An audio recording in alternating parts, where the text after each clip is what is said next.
Vamos abrir a palavra de Deus. João 14, versículo 12.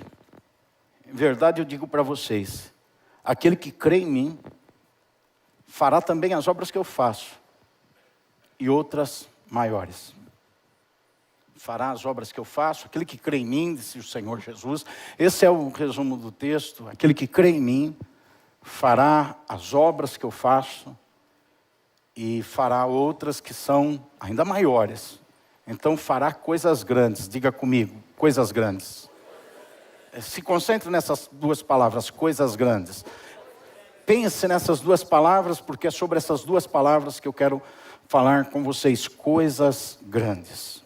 Oremos. Pai, nos ajude nesse momento para absorvermos a Tua palavra, que toda investida maligna contra a mensagem seja rebatida, destruída, superada. Que os corações e as mentes sejam levados cativos à obediência do Evangelho de Cristo. É a minha oração a Ti, Pai, e a minha confiança, em nome de Jesus. Amém. Olhando, meus queridos irmãos, para esse texto e para essas palavras ditas pelo Senhor Jesus e registradas pela habilidade da escrita desse homem que estava inspirado, João, nós encontramos algo que nos agrada, que conhecemos essa possibilidade da realização de coisas que naturalmente são impossíveis. Porque o grande, segundo o que é colocado aqui no texto e dito pelo Senhor, não são apenas as coisas grandes naturalmente falando, são as coisas grandes no campo do impossível. Perceba que o texto está associado à fé, aquele que crê, ele fará coisas grandes.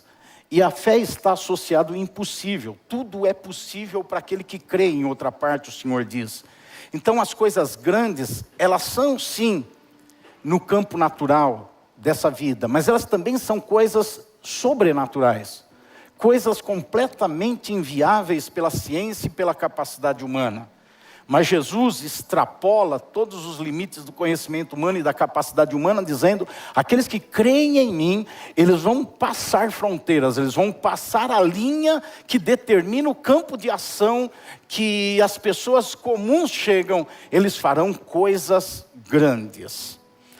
E olhando para esse texto, eu tomo uma vertente para falar sobre a quantidade de pessoas hoje que existem no mundo que são inativas, e que todos estão propensos e podem ser transformados em construtores de coisas grandes. Há muita gente parada hoje, há muita gente sem fazer o que poderia fazer, sem entrar nesse campo de realizar coisas grandes. E eu quero falar sobre esse assunto em 3 atos. Eu quero me reportar a 3 lugares distintos na Bíblia, para falar dessa situação de pessoas inativas que são chamadas a serem transformadores de situações para fazerem coisas grandes. E qual é o caminho indicado na palavra de Deus?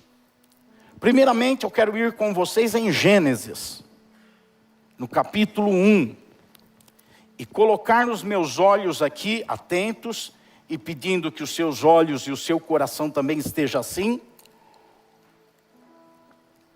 para compreender como nós éramos no plano original de Deus, como a humanidade foi idealizada por Deus, como que as pessoas, homem e mulher, foram criados. Olhem comigo, Gênesis capítulo 1, versículo 26. Aqui nós temos um relato, capítulo 1 e 2, que tem muitas repetições, então eu vou ler 3 versículos que fazem uma síntese dessa ótica de o que nós fomos construídos por Deus para sermos e construirmos. Vamos observar, versículo 26, Deus disse, façamos o ser humano a nossa imagem, conforme a nossa semelhança. Tenha ele domínio, fala comigo, domínio.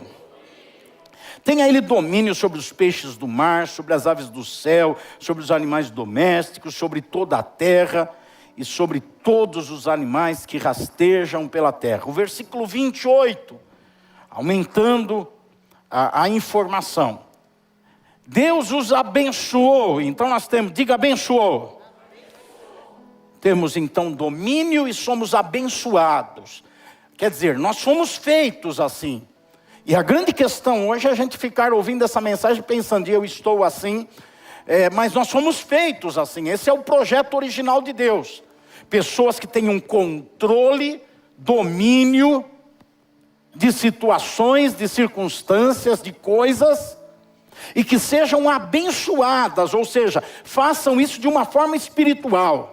Não façam numa forma carnal, não façam na força do braço humano, na força do conhecimento, da ciência, mas façam porque são abençoados. A bênção significa espiritualizar a nossa vida num mundo material. Isso é a bênção de Deus, nos tornar pessoas que fazem as coisas neste mundo natural de uma forma espiritual. Isso é ser abençoado.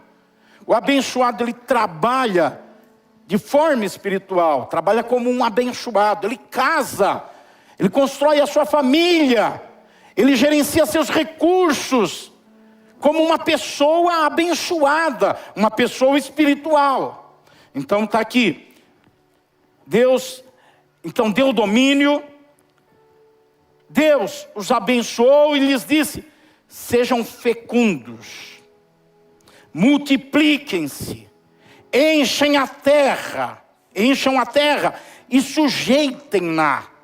Tenham domínio, novamente repete, tenham domínio, então é uma ênfase, tenham domínio. Várias vezes nós encontramos aqui, controle, tenha domínio, esteja à frente, é isso, não é retaguarda, não é cauda, é estar à frente, não é estar dominado, é estar dominando toda a criação. Tenho domínio sobre os peixes, sobre as aves, sobre todo animal. Agora vai no capítulo 2, versículo, só complementando o nosso estado original, tá certo? Versículo 8. E o Senhor Deus plantou um jardim no Éden, na direção do Oriente, e pôs nele o homem que havia formado. Então Deus colocou o homem num lugar que ele estabeleceu. Para quê? Para cumprir tudo aquilo que ele disse que o homem e a mulher foram feitos para ser. O seu propósito original. Pessoas abençoadas para controlar, para dominar. Ele fez o jardim, colocou lá, e o versículo 15 complementa essa informação. O Senhor Deus tomou o homem e o colocou no jardim do Éden para o cultivar e o guardar. Cultivar é gerar vida, é produzir. Então esse domínio de uma pessoa abençoada é para gerar vida no lugar onde ela está colocada. Cultivar vem daquela questão de plantar e depois de uma semente que parece algo insignificativo e que pode ser comido por qualquer ave e não virou nada. Mas pegar aquilo que parece insignificativo e colocar num terreno, no lugar onde ele está, ela está, e fazer aquilo cultivar, ou seja, aquilo brotar, aquilo produzir, e aí vai gerar árvore, vai gerar fruto, vai gerar saúde, vai gerar ar para respirar, vai gerar vida. Então, esse homem abençoado, ele o é para, de forma espiritual, ter controle e produzir vida. E ainda aqui o texto complementa dizendo para guardar aquele lugar, ou seja, para ser alguém que não permita que toda essa estrutura original de Deus dada na criação se corrompa, seja roubada, seja destruída. Guarde tudo isso, faça seguro, proteja isso, proteja-se como alguém que domina, que tem controle, que é abençoado. Proteja a tua capacidade de controlar, proteja a bênção que está na sua vida, proteja o lugar onde você foi colocado, proteja a sua missão de cultivar, de produzir vida. Guarde, não deixe isso se perder. E esse estado original do homem mostra que o homem e a mulher têm uma missão, e eles estão cheios de autoridades, e estão autoridade abençoados, e tem a aprovação divina para tudo isso, para viver assim, para fazer. Isso é lá no passado, no Éden. é na criação. É antes do fator chamado pecado entrar no mundo. É antes da queda, é antes da deformação, é antes de perder a essência. É antes, é o projeto original de Deus, é o que na planta original de Deus estava desenhado para o homem, para a mulher. Mas nós sabemos que houve a intervenção maligna e Satanás entrou no mundo e produziu uma perda muito grande, total, absoluta. E de lá para cá, as pessoas perderam essa capacidade. Perderam tudo isso que Deus planejou originalmente. Eu não estou aqui passando história, ou conhecimento, ou informação para vocês. Eu estou constatando a realidade.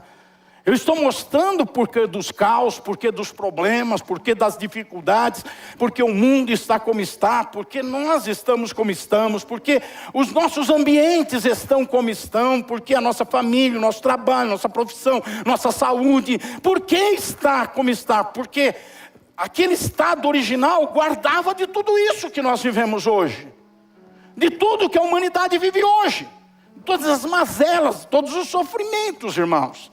Aquele estado original protegia de tudo isso. E aí o que aconteceu com o homem? Ele passou a ser uma pessoa limitada, fraca, inoperante, paralisada diante dos problemas, inerte quanto a conquistas e realizações. Passou a ser alguém medroso, passou a ser alguém assustado, porque entrou o pecado.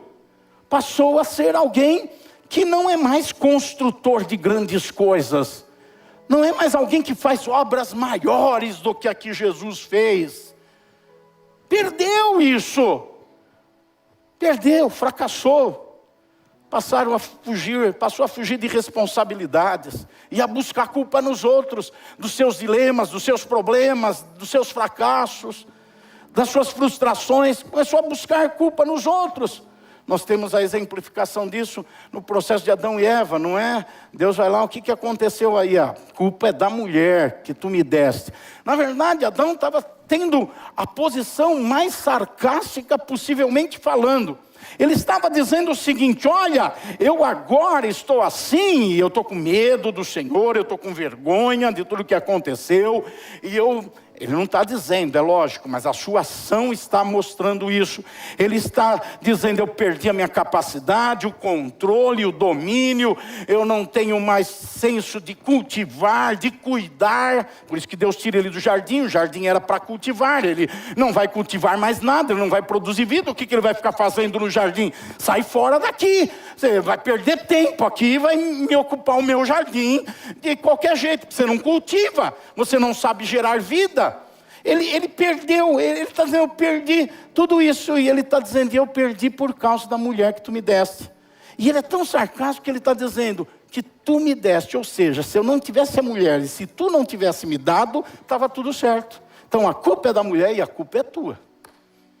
É isso que Adão está fazendo, e que reflete o comportamento humano de pessoas caídas hoje. Elas estão sempre achando que a culpa é dos outros e que a culpa é de Deus. Eles não falam, ainda mais nós religiosos, né? Nós vamos abrir a boca e falar: Deus é culpado de toda a desgraça e tragédia que acontece na minha vida? Não, a gente não faz isso. Nós somos muito crentes, nós somos muito espiritual, e não vemos que somos caídos, e a gente não faz isso. Mas no fundo, não fala assim, mas no fundo age assim.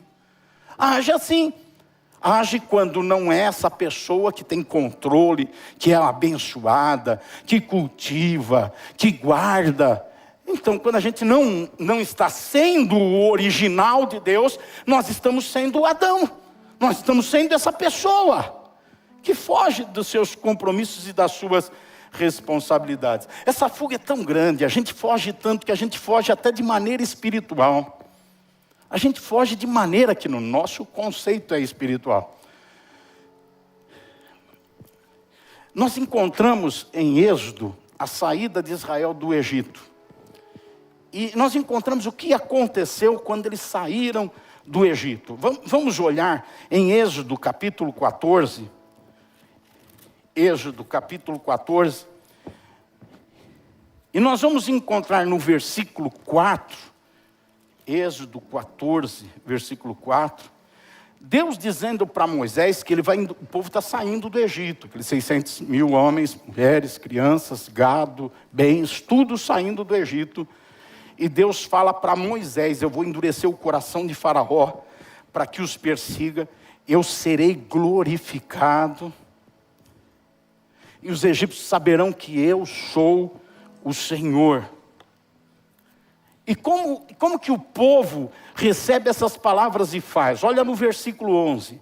Os filhos de Israel, final do versículo 11, do versículo 8. Os filhos de Israel saíram marchando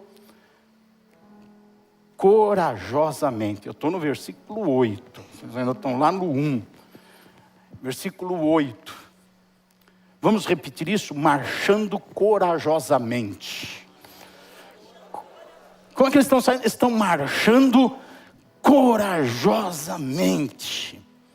Aí o texto mostra que os egípcios, versículo 9, os perseguiram com toda aquela artilharia pesada e os alcançaram. O versículo 10 diz que quando Faraó chegou, os filhos de Israel levantaram os olhos para olhar para aquilo que estava acontecendo, e eis que os egípcios vinham atrás deles, ficaram com muito medo. Diga: medo.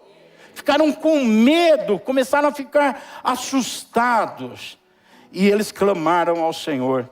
E reclamaram e murmuraram. Olha aí o que as pessoas foram virando. Murmuradores, reclamadores, olhando para os perigos, para os problemas, sendo mexidos emocionalmente com as dificuldades que estão acontecendo.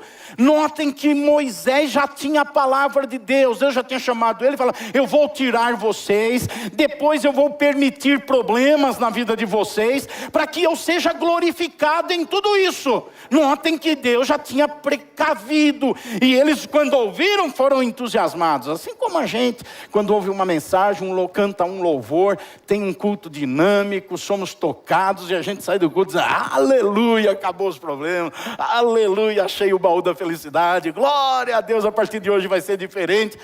Eles saíram marchando corajosamente, mas vieram as dificuldades. E quando vieram as dificuldades, eles ficaram como medo. Diga assim: medo é estado emocional. Medo é estado emocional. Eles estavam abalados, mexidos emocionalmente. O que a palavra de Deus fez neles não teve capacidade de perdurar na vida deles e continuar na vida deles. Porque o abalo emocional rouba o poder da palavra na nossa vida. O abalo emocional, quando tem medo, quando fica assustado, quando olha o perigo, quando vê a situação difícil e deixa isso o envolver, vem o medo. Isso é um abalo emocional e a palavra de Deus se esvai. E o resultado da palavra de Deus se esvai. Porque quando eles ouviram a palavra de Deus, eles marcharam, como foi? Corajosamente. Ou seja, emocionalmente a palavra de Deus os impulsionou. Mas de repente eles olharam o perigo, a dificuldade, imaginaram, pensaram, ficaram assustados e emocionalmente eles caíram, ficaram com medo e começaram a reclamar, começaram a murmurar. E aí Moisés, no versículo número 15, ou melhor, Moisés também foi orar. Eles começaram a clamar, versículo 10, reclamaram, versículo 11, se arrependeram de terem saído no Egito, versículo 12. No versículo 13, Moisés fala: não tenha medo, Deus vai livrar. Moisés prega, incentiva, mas Moisés também vai orar. E no versículo 15 o Senhor diz a Moisés: por que você está clamando a mim? Uma pergunta. Por que você está orando? Por que você está clamando? Diga aos filhos de Israel que marchem. Quando eles estavam encorajados pela palavra do Senhor, o que eles fizeram? Marcharam. Quando eles estavam impressionados com as dificuldades, o que eles fizeram? Murmuraram, ficaram assustados, tiveram medo, lamentaram, queriam voltar atrás. Procuraram culpados. Moisés, você é culpado, a gente está passando tudo isso. Por que você nos tirou do Egito? Não era melhor nós termos ficado lá? Eles dizem tudo isso nesse texto. Eu não li, mas eu estou falando para vocês. Nós devíamos ter ficado lá, veja só. Mas o que eu quero chamar a atenção aqui é que essa pessoa caída, a demonstração dela de caída na espiritualidade é orar. Se você parar e pensar, Deus está dizendo para Moisés o quê? Moisés, por que você está orando? É isso que está escrito. Você tem que fazer alguma coisa. Você já sabe o que tem que fazer, então tem que fazer. Essas pessoas caídas, elas se mascaram de espiritualidade orando. Estão caídas e inativas, não agem, não constroem grandes coisas. E o que elas estão fazendo? Orando. Tem muita oração que Deus está falando. Por que você ora tanto, não faz nada? Ora, não faz nada, fica aqui. Na verdade é o mesmo comportamento de Adão.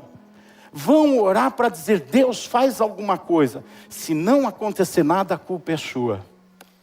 Deus resolve esse problema. Se não for resolvido, é porque o Senhor não resolveu, ou porque não é a hora. Quando Deus está falando, para de orar e faz alguma coisa. É o que Deus fala para Moisés, para de orar. E faz o que tem que fazer. Marcha. Mas o ser humano caído ficou inativo. Ele fica lá com seus problemas na frente, orando. Deus resolve, Deus trata, Deus age. Ele fica lá com as conquistas que ele precisa empreender na vida, coisas para realizar, coisas grandes para realizar. E eles ficam, Deus me dá, Deus faz acontecer, Deus permita que isso venha acontecer. Eu estou esperando em ti. E passa semana, meses, anos, e eles ficam lá orando. Os problemas continuam lá, as conquistas não acontecem. Eles estão lá fazendo o quê? Orando. Oh, que espiritualidade. E Deus está dizendo, para de orar e faz alguma coisa. Para de orar e vai agir. Outro dia o pastor Peter, ele me ligou e ele disse, pastor Joel, eu estou com vontade, os pastores ainda estão com vontade de a gente colocar Bíblias nas mãos de hindus. A gente queria distribuir 5.000 Bíblias, eu queria que o irmão orasse. Eu falei para ele, não vou orar coisa nenhuma. Eu vou correr atrás das 5.000 Bíblias.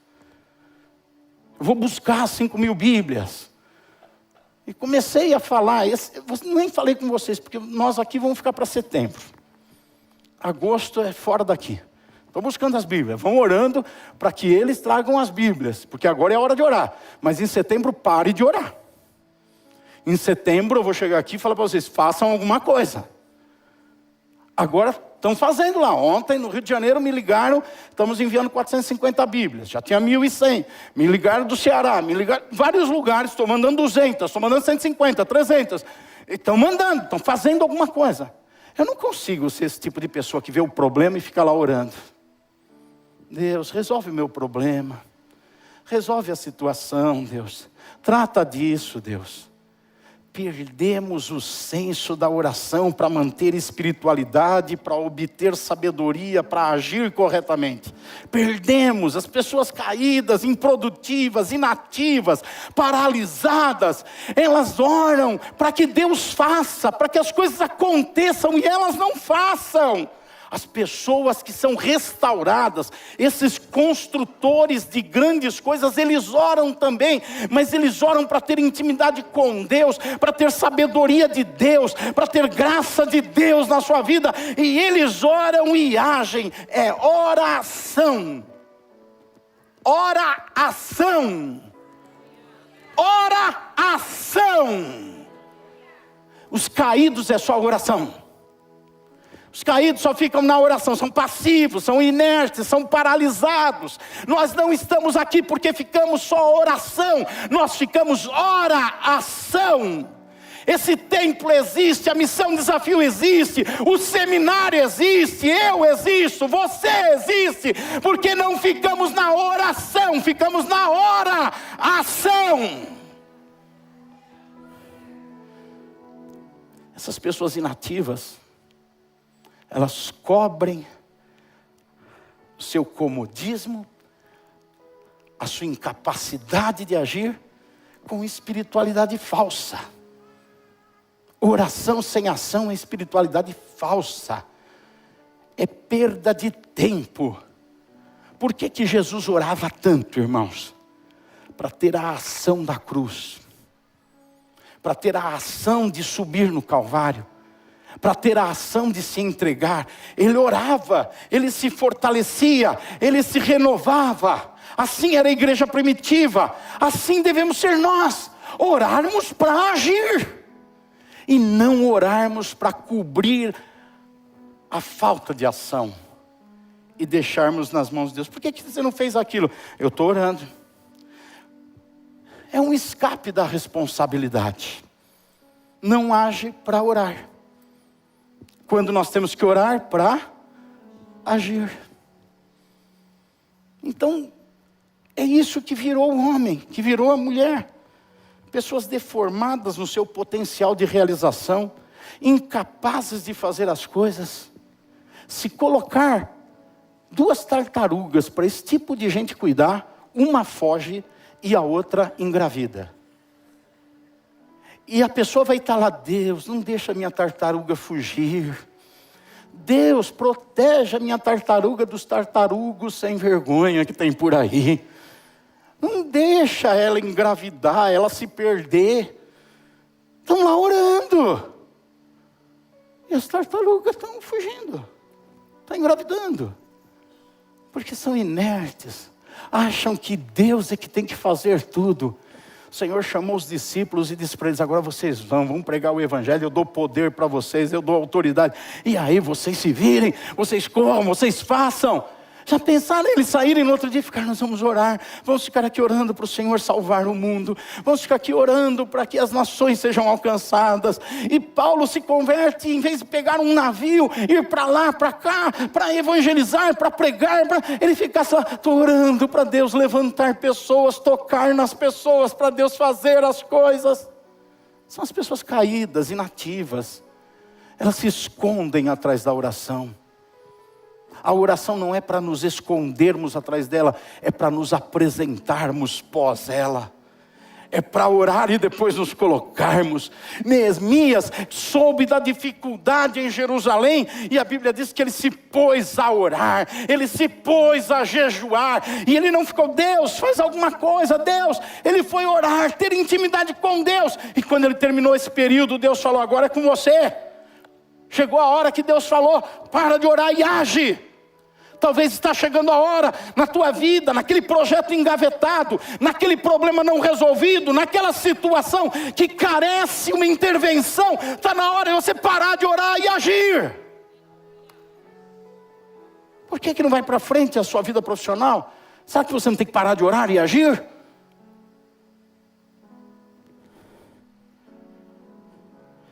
Primeiro nós precisamos entender que para sermos transformadores de coisas, de situações e fazermos coisas grandes, é necessário ter essa consciência do que é o homem caído e colocar a nossa vida num espelho para vermos se nós não estamos sendo essa pessoa caída, que tem essa postura de pessoa caída, que é a passividade, que é a falta da ação. Segundo ato, nós vamos agora para Jeremias, capítulo 18. Segundo ato para compreender como ser transformado de uma pessoa passiva em uma pessoa ativa. Eu trago aqui para vocês Jeremias 18, também uma passagem muito conhecida e só ela dá uma mensagem com muitos ensinamentos. Mas eu a introduzo nessa mensagem como segundo ato, depois de entender e dizer, eu caí com Adão. É necessário compreender e ter confiança que esse quadro pode ser mudado. Isso pode ser revertido. E aqui em Jeremias 18, versículo 1 a 6, diz assim. Palavra que foi dita a Jeremias, da parte do Senhor. Levante-se e desça até a casa do oleiro, e lá você ouvirá as minhas palavras. Desci à casa do oleiro, E eis que ele estava trabalhando sobre a roda. Como o vaso que o oleiro fazia de barro se estragou nas suas mãos, ele tornou a fazer dele outro vaso, segundo bem lhe pareceu. Então a palavra do Senhor veio a mim, dizendo: casa de Israel, será que não posso fazer com vocês como fez esse oleiro, diz o Senhor? Eis que como barro na mão do oleiro, assim são vocês na minha mão, ó casa de Israel. Preciso então ter a confiança de que esse quadro pode ser revertido. E quem faz essa reversão é o Senhor. Ele faz a reversão. Mas nós tiramos a pedra. Quando Lázaro morreu e Jesus chegou lá depois de 4 dias, ele disse para tirarem a pedra da frente da caverna, do sepulcro. E ele tinha dito que Lázaro não tinha morrido, apenas dormia. E diante do questionamento, mas tirar a pedra já está até putrefando o corpo, está deteriorando, já fazem 4 dias. 4 dias. Ele diz: se creres, verás a glória de Deus. Note, foi Deus que fez. Foi Jesus que ressuscitou Lázaro. Mas ele disse: vocês façam alguma coisa. Vocês precisam agir. Aqui nessa passagem do oleiro, note que o oleiro fez um vaso de barro, e esse vaso se estragou. Deus fez Adão, fez Eva, do barro.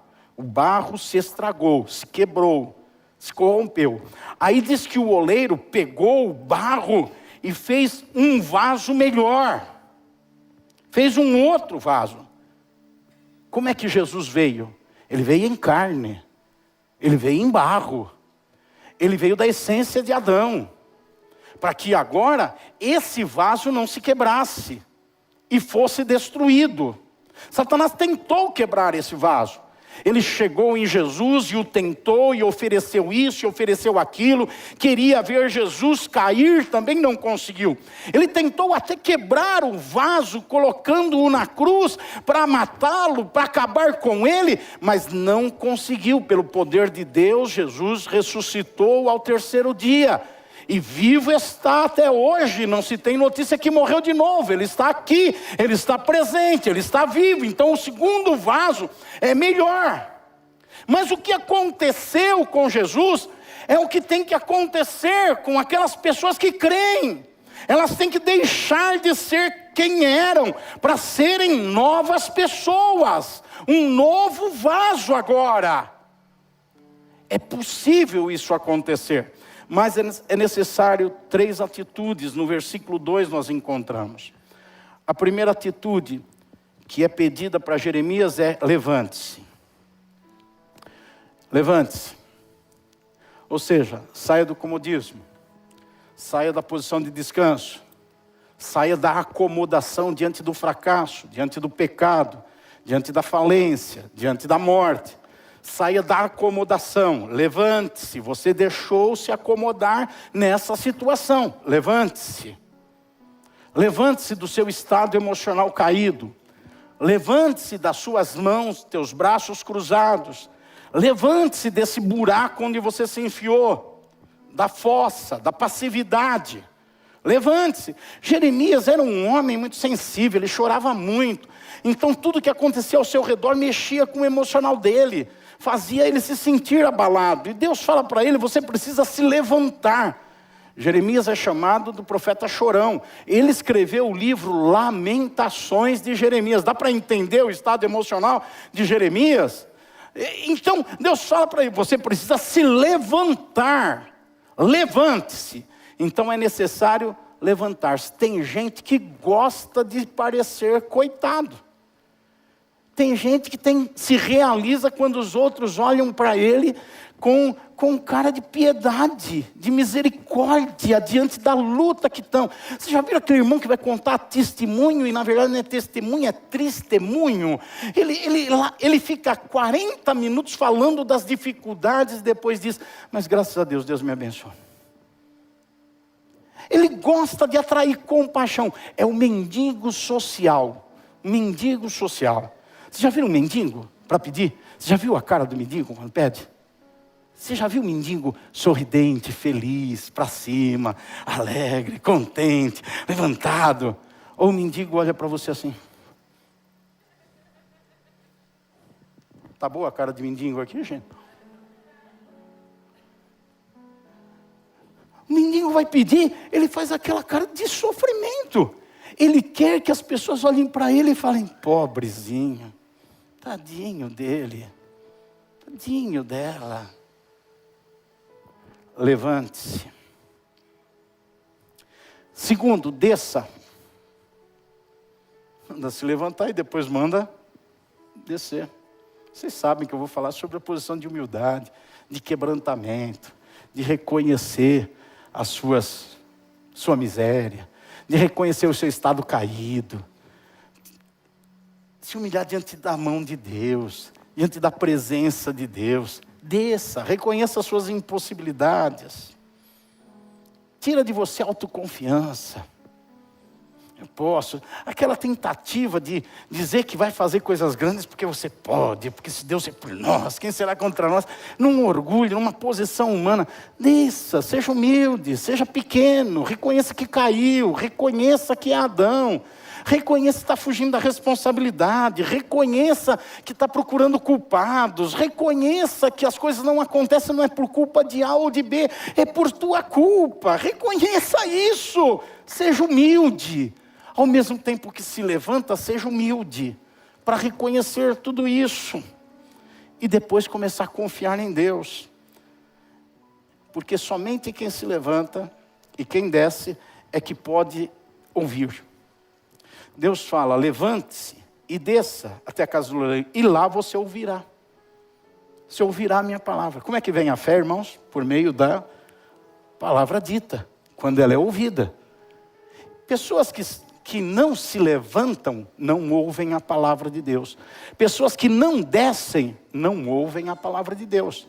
Eles podem estar no ambiente que ela está sendo dita, eles estão só escutando, mas não ouvem a palavra de Deus. A palavra de Deus é essa: eu não posso mudar esse estado do barro, eu não posso fazer um novo vaso, eu não tenho condição de mudar a pessoa.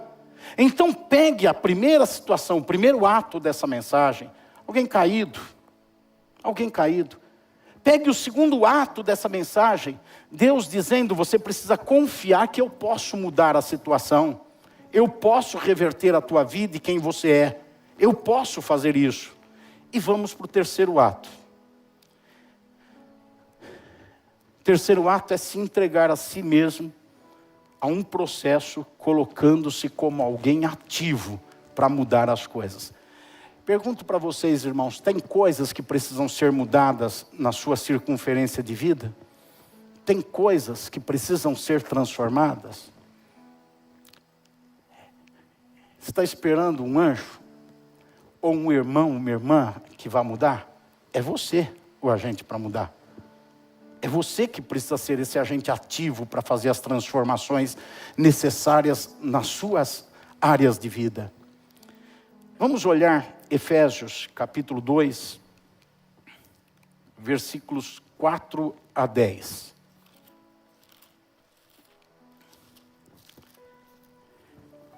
Efésios, o apóstolo Paulo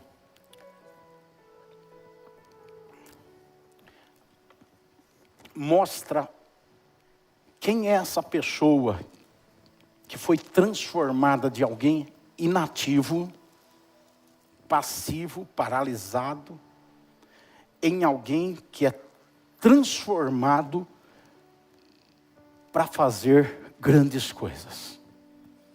Veja no versículo 4. Efésios 2, versículo 4. Mas Deus, sendo rico em misericórdia por causa do grande amor com que nos amou, e estando nós mortos em nossas transgressões, olha aí, Adão, o primeiro ato, a situação de caídos, nos deu vida juntamente com Cristo, pela graça vocês são salvos.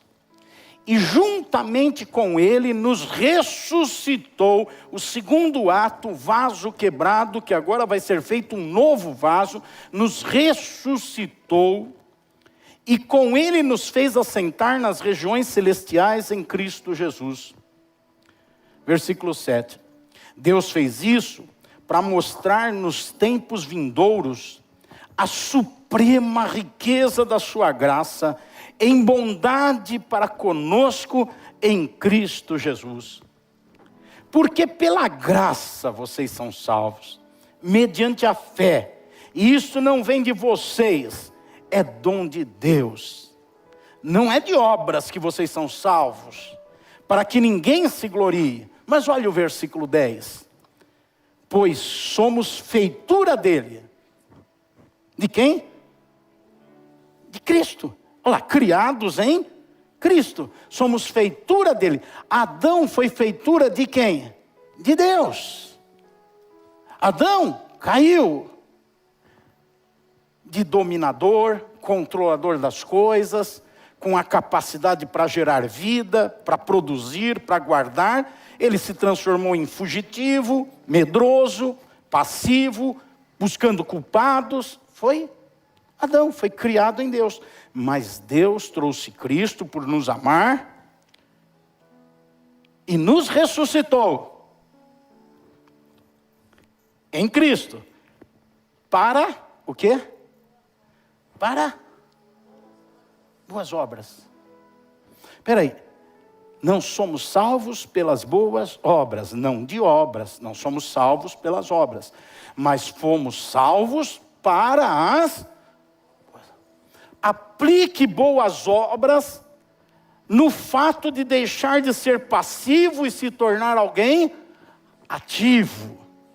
Aplique boas obras no sentido de fazer coisas grandes. Aplique que fomos criados agora em Cristo para fazer as obras que Ele fez e fazer obras ainda maiores. Fomos criados, é a essência do cristão. Assim como Adão tinha uma essência e foi deteriorada, o cristão é a pessoa que é restaurada na sua essência. E ele passa a ser aquele que volta a ter domínio, volta a ter controle. Aquele que volta a entender que a vida dele é para produzir, é para gerar, é para cultivar. Que é um abençoado por Deus. Nos abençoou, diz o texto, com toda a sorte de bênçãos espirituais. É um abençoado por Deus para guardar tudo aquilo que recebeu do Senhor. Então fomos criados para quê? Para as boas obras. Para realizar essas coisas grandes que Jesus disse que os que creem no seu nome fariam, coisas maiores do que Ele. Vamos fazer coisas grandes. Quais são essas coisas grandes? Eu quero pensar um pouco com vocês sobre coisas grandes, e aí eu tenho que ir para a primeira carta de Pedro. Vamos lá? Primeira carta do apóstolo Pedro.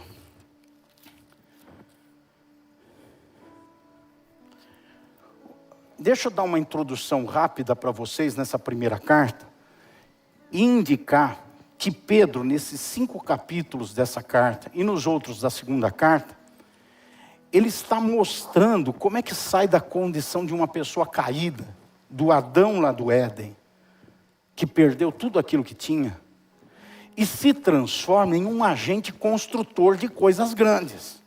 Pedro está mostrando isso. É muito importante entender a diferença que existe na doutrina dada por Pedro e na doutrina dada por Paulo. Paulo, ele escreve para situações específicas, enquanto Pedro, ele dá uma doutrina universal. Ou seja, Paulo, quando escreve as suas 13 cartas para Éfeso, Romanos, Coríntios, Tessalônica, Filipenses e assim por diante, quando ele escreve essas cartas, ele identifica ali, naquele lugar, naquela igreja, naquela pessoa, uma postura que precisa ser tratada, um comportamento que deve ter. Paulo olha assim, Pedro não. Pedro escreve cartas que são tidas cartas para todos. Ele já começa no capítulo 1, no versículo 1, diz assim: Pedro, apóstolo de Jesus Cristo, aos eleitos que são forasteiros da diáspora no Ponto, na Galácia, na Capadócia, na Ásia, na Betínia. E você vai encontrando que ele vai falando depois que é para todos os que crerem, em toda parte. Então, quando nós olhamos o que Pedro escreve, nós precisamos entender que ele está falando coisas diretas para nós. Quando nós olhamos o que Paulo escreve, nós precisamos colocar uma lupa. Nós temos que colocar uma lupa para entender se ele está falando coisas para todo mundo, ou ele está falando coisas especificamente para aquela igreja. Aí é que muita gente faz confusão. Querem ver uma situação de Paulo? Vamos ver. Lá em 1 Coríntios 14, 33 a 35. Deus não é Deus de confusão, mas Deus é Deus de paz. E isso em todas as igrejas dos santos. Versículo 34. Que as mulheres se conservem caladas na igreja, porque não lhes é permitido falar. Está engasgando aí, irmão? Mas estejam submissas, como também a lei o determina. Versículo 35. Se porém querem aprender alguma coisa, perguntem em casa ao seu próprio marido, porque para a mulher é vergonhoso falar na igreja.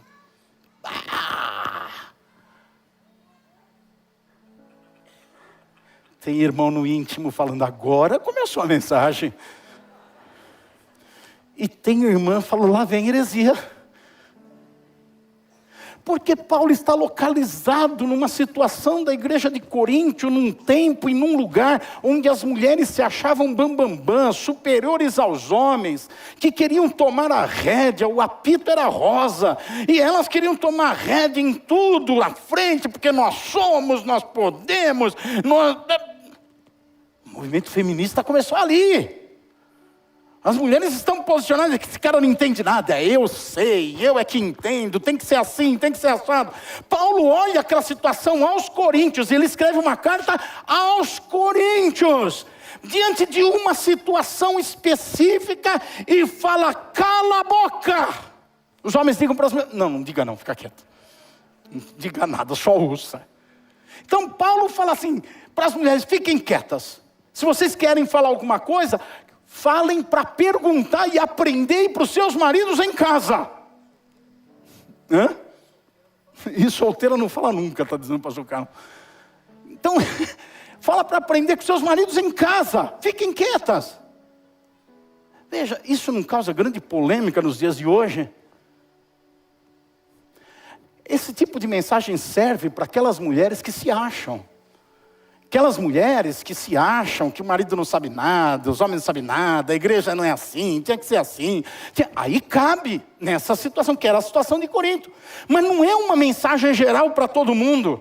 Não é uma mensagem que as mulheres não podem, em lugar nenhum da terra, pregar, falar, ensinar. Não, ele está falando dentro de uma situação específica. Agora, quando mesmo Paulo escreve aos Romanos, no capítulo 5, outra igreja, versículo 5, ele diz que o amor de Deus está derramado em nosso coração pelo Espírito Santo. Aí é só para a igreja de Roma? Agora ele está dizendo uma mensagem, um ensinamento que é geral. É por isso que eu digo, quando nós lemos o que Paulo fala, nós temos que colocar uma lupa em cima e entender por que ele está falando. Alguma coisa ele está explicando para aquele povo, para aquele lugar, para aquelas pessoas.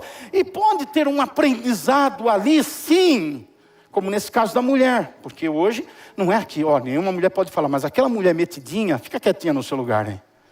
Aquela que acha que ninguém sabe nada, que você que sabe, que você que entende tudo, aprende a ficar calada e em casa falar com o seu marido. Para uma pessoa específica, para uma situação. Mas quando Paulo abre a boca, pega a pena e escreve, o amor de Deus está derramado sobre os nossos corações. Agora essa lupa já indica que ele não está dando uma doutrina para uma igreja. Ele está falando para todos os cristãos, não é isso? Agora quando Pedro escreve, não precisa dessa lupa. Pedro, quando escreve, ele está falando, olha, o que eu estou escrevendo é para todo cristão, em toda época, em todo lugar. Todos, homens, mulheres, para todo mundo. Pedro está preocupado com a igreja universal de Cristo. Pedro está falando para toda a igreja. Até porque ele está em Jerusalém e ele não fazia viagens, então ele escrevia para todos. Paulo não. Paulo ia para lá, vinha para cá, conhecia, identificava, escrevia, falava o que ele conhecia, falava o que ele via, tratando de um assunto específico.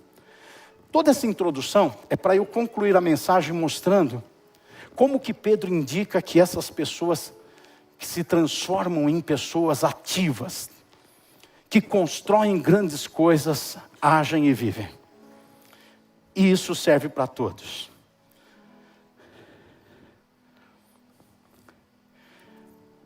Primeiro, vamos olhar 1 Pedro capítulo 2.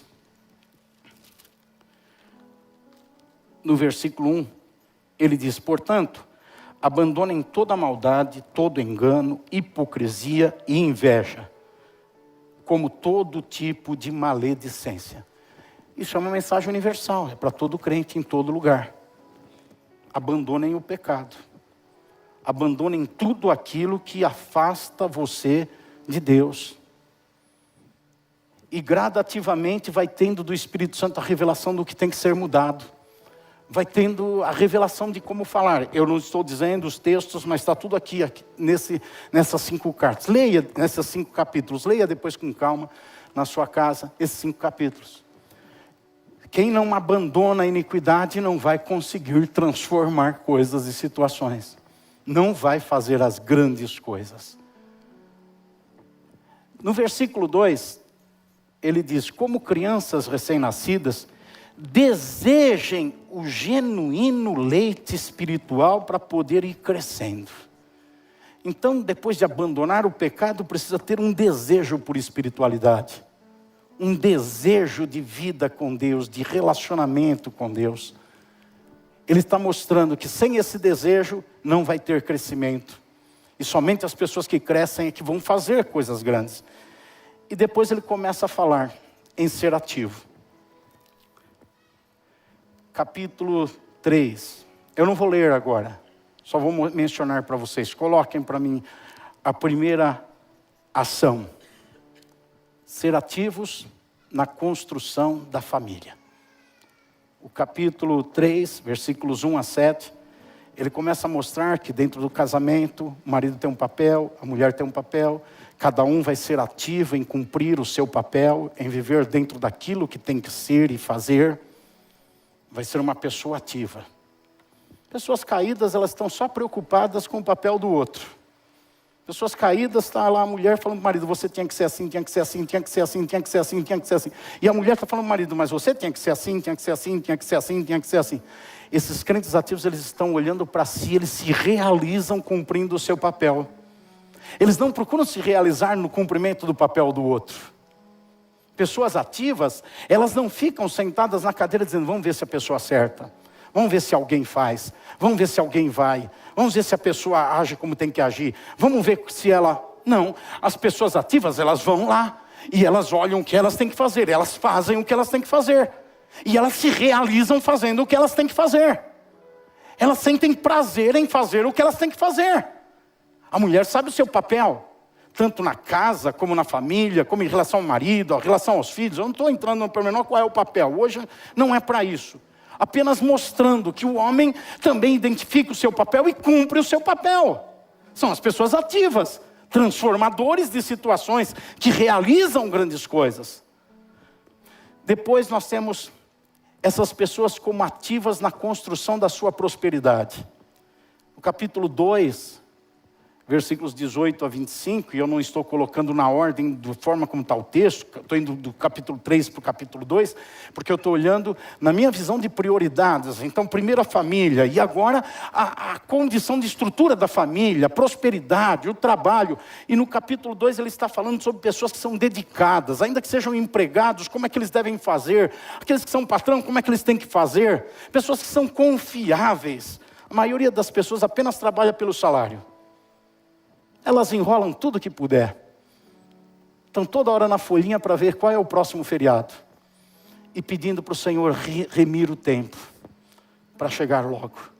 Elas não têm o prazer, a satisfação da tarefa, a alegria. São pessoas inertes, são pessoas passivas, não são realizadoras. Os realizadores não estão olhando sábado, domingo, feriado, como o grande dia da semana. Não, eles querem produzir, eles se aplicam naquilo que eles fazem. Eles não fazem metodicamente, pragmaticamente, aquilo que tem que fazer, porque senão vai ter uma punição. Não, os ativos, eles constroem grandes coisas na sua vida profissional. E quem constrói grandes coisas nessa área, vai ter o recurso. Através disso, virá o recurso. Pessoas ativas na construção da igreja, capítulo 3, versículo 8 a 12. Capítulo 3, versículo 8 a 12, ele mostra que as pessoas ativas, elas promovem a igreja, através dos dons que elas têm. Elas usam os seus dons, elas servem com os seus dons. Elas não se acomodam, não ficam paradas, elas não veem as necessidades na edificação de pessoas, na evangelização de pessoas e dizem, eu não tenho tempo, eu não tenho condição, eu não posso. Não, elas descobrem os dons que têm e elas colocam isso em ação. E por fim, são ativos na construção do reino de Deus. Capítulo 4, versículos 7 a 11. Por meio dos dons, dos talentos, essas pessoas também estão construindo o reino de Deus, além de construir a igreja local. Tem gente que pensa que são espirituais porque estão construindo o reino de Deus. Se você não cuida e não constrói o reino de Deus a partir da sua casa, da sua igreja, do lugar onde você está fisicamente, você não está construindo em outras partes, no mundo espiritual. Você precisa construir na casa de Deus. Quero convidá-los a ficarem em pé.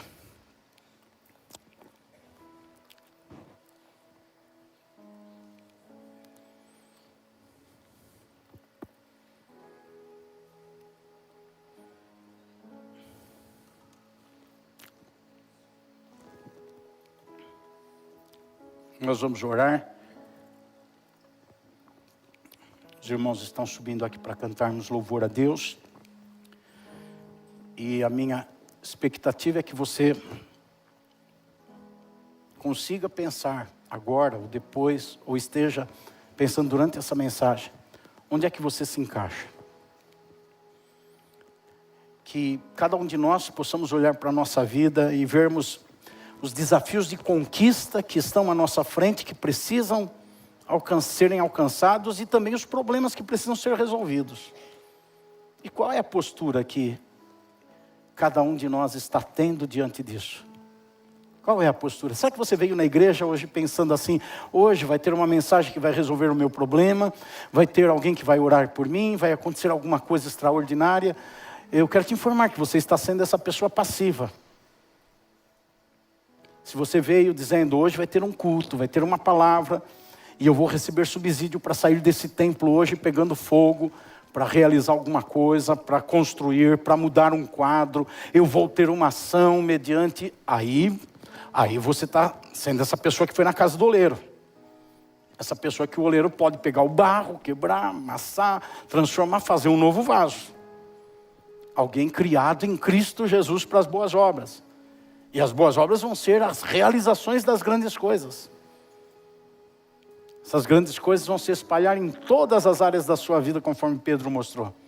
Vai na família, vai na igreja, vai no reino. E eu não citei, mas vai no mundo. Ele também fala sobre o mundo, o testemunho que vai ter no mundo, como vai afetar o mundo. Onde você se colocou nessa mensagem? Talvez você se colocou lá no comecinho dela, né? No ponto de partida. Porque aquele que ainda não creu em Jesus, não foi salvo, nada disso vai acontecer na vida dele, sem antes ser salvo. Porque essa é uma mensagem para salvos. São os salvos que vão poder ser essas pessoas que pela fé, o salvo é o que crê, aquele que pela fé vai fazer coisas maiores do que as que eu fiz.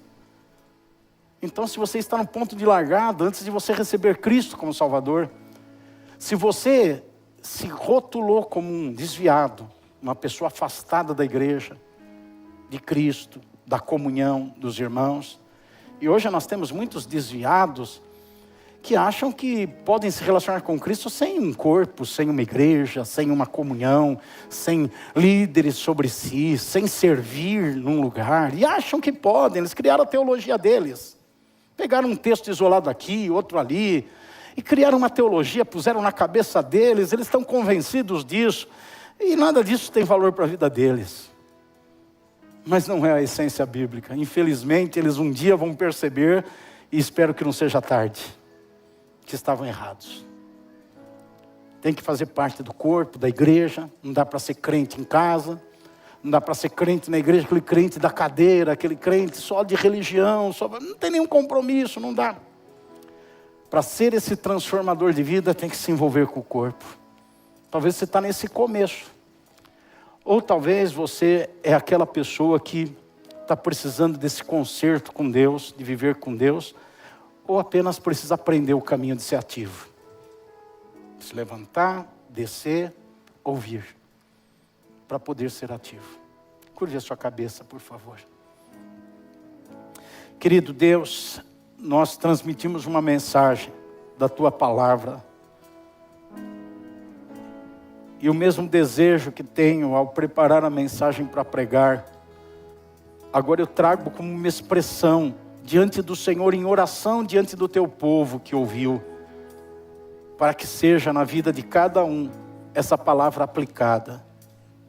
E cada um que está aqui possa ter algum proveito nessa mensagem. A aplicação dela, Senhor, não cabe a mim, a nenhum pregador, mas a aplicação prática cabe a cada um de nós que ouvimos. O que isso vai afetar nossa vida? O meu desejo é que afete a minha vida e também a vida de cada irmão que eu amo, levando-os a posturas de ação para transformar situações negativas em coisas positivas, para fazer grandes coisas, maiores do que aquelas que o Senhor fez. Eu lhe peço isso, meu Pai, em nome de Jesus. Amém.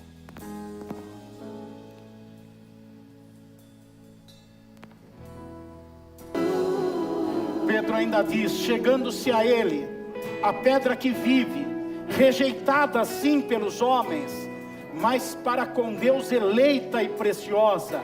Também vocês, como pedras que vivem, são edificados casa espiritual para serem sacerdócio santo, a fim de oferecerem sacrifícios espirituais agradáveis a Deus por meio de Jesus Cristo.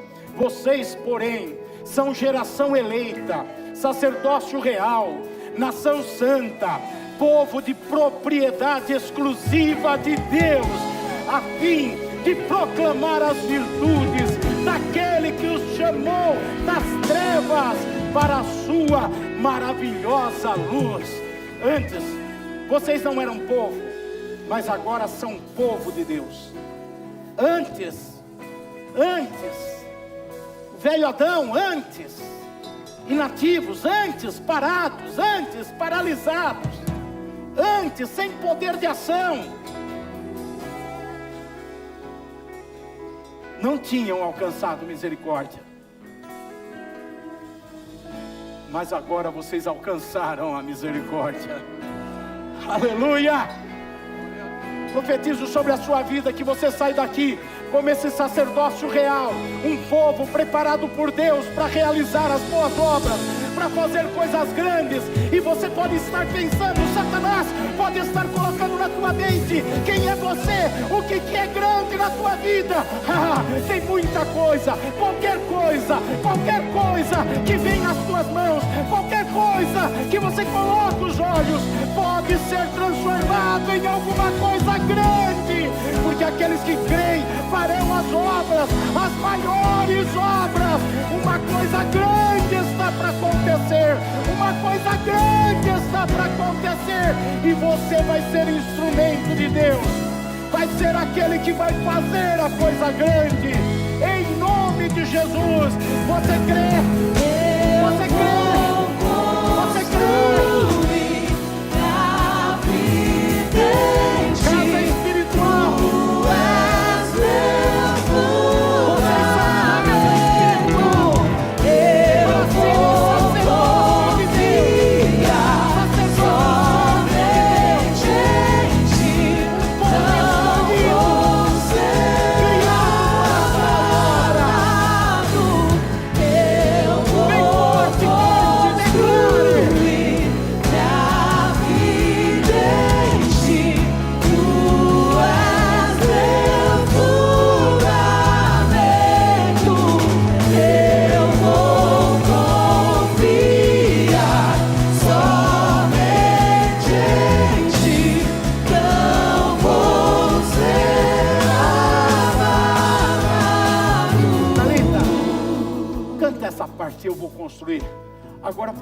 declaração profética.